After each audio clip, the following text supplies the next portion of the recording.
10장. 예수께서 그의 12제자를 부르사 더러운 귀신을 쫓아내며 모든 병과 모든 약한 것을 고치는 권능을 주시니라. 12사도의 이름은 이러하니 베드로라 하는 시몬을 비롯하여 그의 형제 안드레와 세베대 아들 야고보와 그의 형제 요한, 빌립과 바돌로메, 도마와 세리 마테, 알페오의 아들 야고보와 다데오, 가나나인 시몬 및 가롯 유다, 곧 예수를 판자라. 예수께서 이 12를 내보내시며 명하여 이르시되 이방인의 길로도 가지 말고 사마리아인의 고을에도 들어가지 말고 오히려 이스라엘 집에 잃어버린 양에게로 가라. 가면서 전파하여 말하되 천국이 가까이 왔다 하고 병든 자를 고치며 죽은 자를 살리며 나병 환자를 깨끗하게 하며 귀신을 쫓아내되 너희가 거저받았으니 거저주라. 너희 전대에 금이나 은이나 동을 가지지 말고 여행을 위하여 배낭이나 두벌 옷이나 신이나 지팡이를 가지지 말라. 이는 일꾼이 자기의 먹을 것 받는 것이 마땅함이라. 어떤 성이나 마을에 들어가든지 그 중에 합당한 자를 찾아내어 너희가 떠나기까지 거기서 머물라. 또 그 집에 들어가면서 평안하기를 빌라.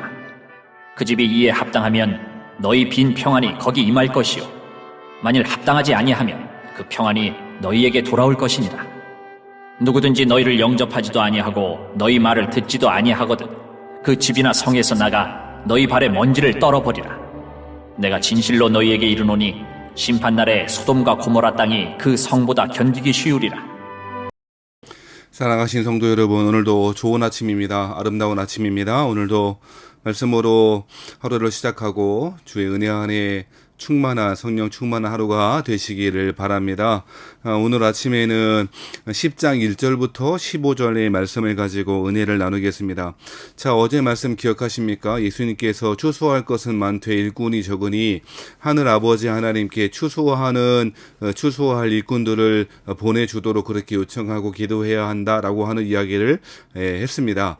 예수님께서는 이러한 요청에 이어서 예수님께서는 그의 12제자를 부르시는 이야기가 오늘 10장에 나와 있습니다. 자, 예수님께서 12제자를 부르셨습니다. 잘 알고 계시듯이 예수님께서는 12제자를 부르셨는데 그 12제자라고 하는 그 숫자는 이스라엘의 12지파를 이어 계승하고 또 확장적으로 그렇게 보여주고 있는 것이죠. 이스라엘의 12지파가 새언약 백성인 대표격인 12제자로 그렇게 대치되었다고 그렇게 이해할 수가 있을 것입니다. 자, 그런데 이 12제자의 제자들이 그리스도의 사명을 감당하도록, 즉 가르치시고 전파하시고 고치시는 일들을 감당하기 위하여 예수님께서는 모든 병과 귀신을 쫓아내고 모든 병과 모든 약한 것을 고치시는 권능을 주시니라 라고 이야기하고 있습니다. 사랑하신 성도 여러분, 예수님은 오늘날에도 그리스도인의 당신의 제자들을 부르십니다. 우리가 그리스도를 믿는 신자가 될 뿐 아니라 신자가 된다는 것은 그리스도인의 제자 된다는 것을 뜻하는 것입니다. 자, 이 예수님께서 그저 그 제자를 선택하셔서 그냥 영적인 전쟁터에 세상에 그냥 보내시는 것이 아니고 귀신을 쫓아내고 모든 병, 모든 약한 것을 고치시는 권능을 주십니다. 오늘날에도 당신의 제자들에게 우리 예수님께서 이러한 권능을 주실 줄 믿습니다. 이 권능뿐입니까? 그리스도인 제자들에게는요, 죄사함의 권세도 주신다고 이야기하고 있고요. 요한복음에 이야기하고 성령의 권능을 주시고 하늘 천자의 하늘 아버지 하나님 아버지의 자녀되는 권위도 허락하십니다. 그래서 우리 삼권을 이야기하지 않습니까? 권위와 권세와 권능, 천자의 권위, 죄사함의 권세, 성령의 권능, 이런 것들을 우리에게 주시는 것이죠. 그것이 제자됨의 특권입니다. 그리하여 이 땅 가운데 영적 전쟁을 수행할 만한 귀신을 쫓아낼 만한 권능도, 모든 병을 고치시는 권능도, 모든 약한 것을 고치시는 권능도 제자에게 주십니다. 몇몇 은사를 받은 사람들이 아니고 제자들 모두에게 주신 권능이 바로 이러한 권능이라는 것입니다. 사랑하신 여러분, 우리가 하나님께로부터 제자로 부르셨다는 사실에 그러므로 감사하고 놀라워하고 우리는 감격해야 할 것입니다. 하나님은 그렇게 우리에게 권능의 사람으로 우리를 부르셨다는 것을 기억하십시다. 그런데 오늘 2절부터 4절의 말씀에 보면 그 예수님의 제자들의 명단이 나와 있는데요. 그 명단 자체가 주는 것들, 그 의미를 살펴보려면 첫 번째는 하나님의 주권적인 선택이었다라고 하는 것입니다. 보통 통상적인 방법으로 유대인들은 유대인의 제자가 되고자 원하는 사람들이 랍비에게 찾아가서 요청하는 것이 일반적인 방법이었는데요. 그것이 아니라 오히려 예수님의 제자들은 예수님이 선택하셨다, 주권적으로 선택하셨고 그들에게 선한 것이나 무엇인가 자격이나 조건이 있어서가 아니고 하나님은 그저 하나님의 주권적인 부르심을 통해서 그들을 부르셨다라고 하는 것을 기억해야 할 것입니다. 인간적으로 보면, 세상적인 관점에서 보면 모자란 사람들이고 한참 기준에 합당하지 않은 사람일 것입니다. 사람들 심지어 죄인이라고 부르는 사람들도 있었던 것 아닙니까? 하지만 예수님은 그들을 그냥 하나님이 주권적으로 부르셨다는 것입니다. 오늘날 우리가 하나님의 제자가 되어진 것, 그리스도의 제자가 되어진 것, 하나님의 선택받은 구원받은 백성이 된다는 것은 이처럼 하나님의 주권적인 부르심 때문이라는 것 기억해야 할 것입니다. 내 안에 조건이나 자격이 있어서가 아니고 오직 하나님의 은혜로 우리를 부르셨다는 사실을 기억하는 것 굉장히 중요해 보인다는 것입니다. 자, 그런 다음에 오늘 본문을 통해 살펴봐야 할 것이 있는데, 이 제자된 그리스도인들이 어떠한 일들을 하게 될 것인가 라고 하는 이야기가 기록되어 있는데요.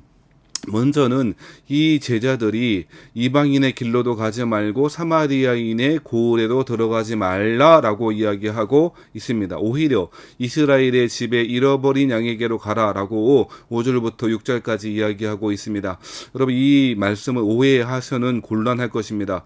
이방인의 길, 즉 이방인들과 헬라 사람들과 같은 사람들, 사마리아 사람들은 복음의 은혜에 제한되고 배제된 것인가? 그렇지 않습니다. 전혀 그렇지 않습니다. 심지어 예수님은 복음서의 기록들을 보면 이방인의 땅에 먼저 가시기도 했고 이방 사람들을 기쁨으로 맞아들이기도 하고 만나신 것 아닙니까? 뿐만 아니라 사도 바울, 이방인의 사도로 예수님께서 직접 부르신 것 아니겠습니까? 그러니 5절과 6절의 말씀을 통하여 예수님이 이방인을 배제했다거나 사마리아인들을 복음의 은혜에서 내어버렸다라고 하는 식으로 해서는 곤란할 것입니다. 그런데 예수님께서 이렇게 말씀하신 이유가 있는데, 그것은 아마도 이 12 제자들이 우선적으로 사역해야 될 그 사역의 대상이 이스라엘 집에 잃어버린 양이라고 하는 사실을 한정지어서 설명하는 것입니다. 실제로 예수님의 12 제자들은 그 사역에 있어서, 그 대상에 있어서 이스라엘 사람들, 동족 유대인들에게 먼저 향하였던 것입니다. 사도 바울 또한, 이방인의 사도로 불러졌던 사도 바울 또한 먼저는 유대인들의 회당을 중심으로 그리스도의 복음을 전했고, 그 그리스도의 복음을 거부하는 사람들에게 떠나가서 헬라의 사람들, 이방 사람들에게 복음을 전했던 것 아닙니까? 사도 바울 역시도 또한 로마서 1장 같은 데 보면, 2장 같은 데 보면 복음에는 하나님의 의, 능력이 나타나는데 먼저는 유대인에게요, 다음에는 헬라인에게다 라고 하는 선교적인 원칙, 그런 순서를 말하고 있었던 것 아니겠습니까? 그러면 오늘 본문의 말씀에 보면 이 12 제자들이 우선적으로 행해야 할 것은 구속사적 정륜 가운데 먼저는 이스라엘 집의 어린 양, 그리고 그 잃어버린 이스라엘 사람들이, 유대 사람들이 회복되어지고 그 사람들을 통해 그리스도의 복음이 더 멀리 땅끝까지 이르게 될 것, 이것이 예수님께서 의도하신 바라고 이해해야 할 것입니다.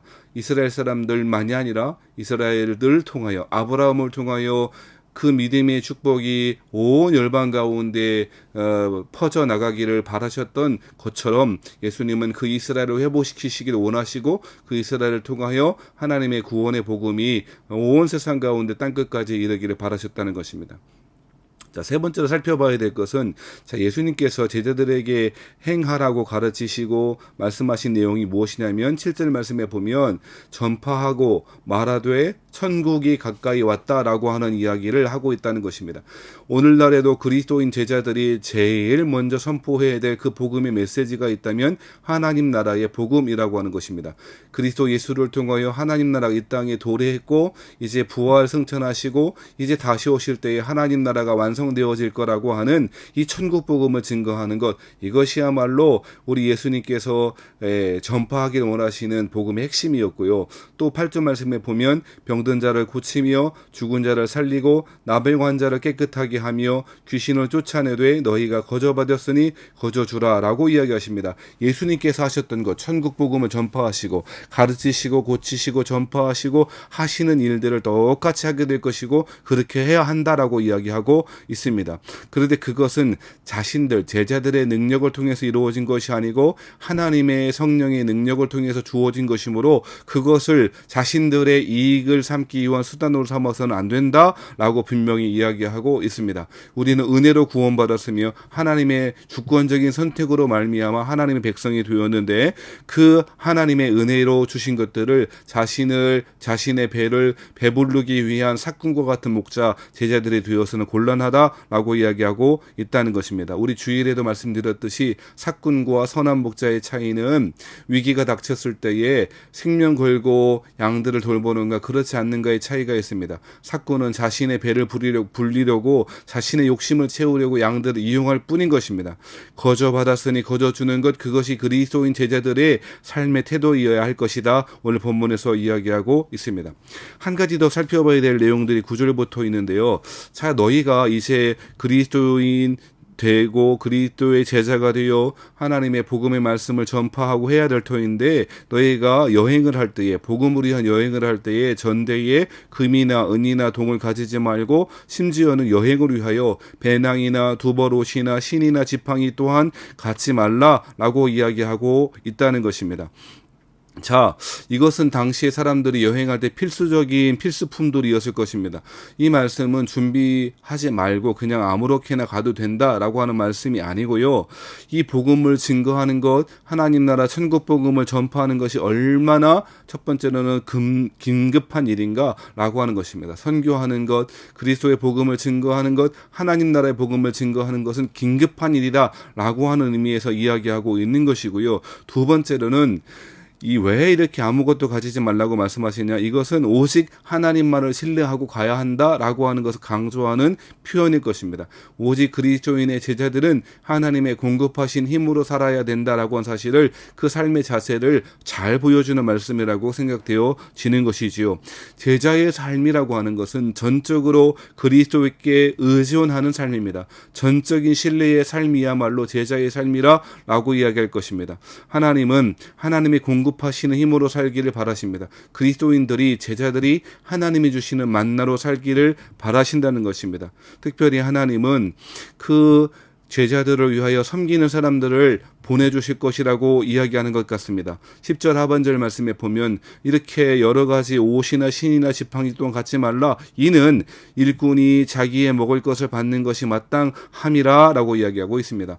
복음을 듣고 기뻐하는 사람들에게 여러 가지 필요한 것들을 공개함을 받는 것, 그것이 11절에 나와 있는 것이죠.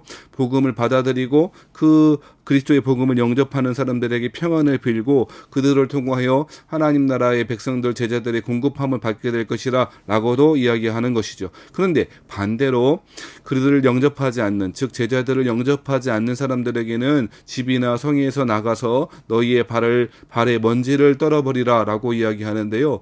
발에 먼지를 떨어버리는 행위는 그들과 아무 상관이 없다, 아무런 교제가 없다라고 하는 것을 의미하는 관용적인 표현인 것입니다. 굉장히 무서운 이야기입니다.